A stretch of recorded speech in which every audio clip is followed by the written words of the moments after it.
পিলখানা হত্যাকাণ্ডের ঘটনা তদন্তে স্বাধীন কমিশনের প্রতিবেদনই যেখানে আলোর মুখ দেখেনি, সেখানে নতুন করে পুনঃতদন্ত প্রক্রিয়া সময়ক্ষেপণ বলে মনে করেন নিরাপত্তা বিশ্লেষকরা। মামলার কার্যক্রম প্রভাবিত হলে আবারও বিচার প্রক্রিয়া পিছিয়ে যেতে পারে। আর ১৭ বছরে একাধিক কমিশন প্রতিবেদন হাতে নিয়েও তীরে এসে তরি ডোবার আশঙ্কায় শহীদ পরিবারের সদস্যরা। বিস্তারিত রিপোর্টে।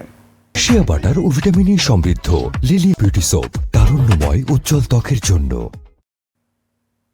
২০০৯ সালের ২৫ ফেব্রুয়ারি পিলখানায় সীমান্তরক্ষী বাহিনী বিডিআর সদর দফতরের দরবারে সেনা বিদ্রোহে প্রাণ হারান ৫৭ সেনা কর্মকর্তা সহ ৭৪ সূর্য সন্তান। ৩৬ ঘণ্টার হত্যাযজ্ঞে পিলখানা পরিণত হয় গণকবরে।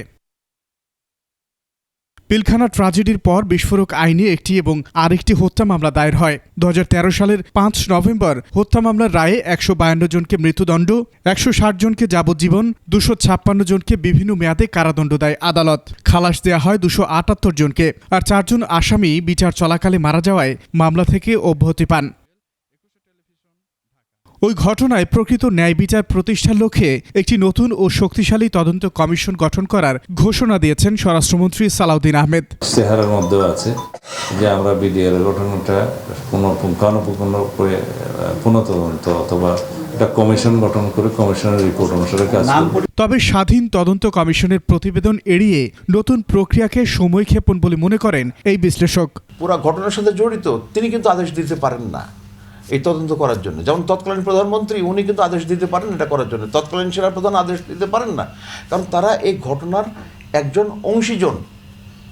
তাদের আদেশের নির্দেশে বা তারা জানতেন সেইভাবে এই তদন্ত কমিশনে কিভাবে উঠে আসছে সেগুলো প্রকাশ করলে বুঝতে সুবিধা হবে। নাহলে আবার এই পিছাই যাবে, আবার কে কোন জায়গায় প্রভাব ফেলবে। কমিশনের আংশিক প্রতিবেদনে তৎকালীন সরকার প্রধান, মন্ত্রী ও আওয়ামী লীগ নেতাসহ ভারতীয়দের সম্পৃক্ততার তথ্য উঠে এসেছে। শহীদ পরিবার চায় তদন্ত রিপোর্টগুলো সমন্বিত করে বিচার প্রক্রিয়া শুরু হোক। অন্তর্বর্তীকালীন সরকার যে রিপোর্টটা করেছে এটা করতেও কিন্তু প্রায় ১১ মাস সময় লেগেছে। তো আমরা চাইবো যে হয়তো এই 3টা রিপোর্টকে একসাথে সমন্বিত করেও কিন্তু দ্রুত সময়ে বিচার প্রক্রিয়া করা যায়। কারণ নতুন করে যদি আসলে আবার একটা তদন্ত করতে যায় তখন কিন্তু আবারও ওই কালক্ষেপণের বিষয়টি আসে। তো আমরা আসলে সরকারের প্রতি আমরা অনুরোধ করব, আমরা প্রত্যেকটা শহীদ পরিবার আমরা একেবারে মনে প্রাণে চাই যে যারা এই হত্যাকাণ্ডের কুশীলব ছিল, মাস্টারমাইন্ড ছিল, তাদেরকে যেন দ্রুত সময়ে বিচারের আওতায় নিয়ে আসে। বিডিআর হত্যাকাণ্ডে দায়ীদের প্রচলিত আইনে বিচারের সুপারিশ করেছে কমিশন। আকবর হোসেন সুমন, ২১ টেলিভিশন, ঢাকা।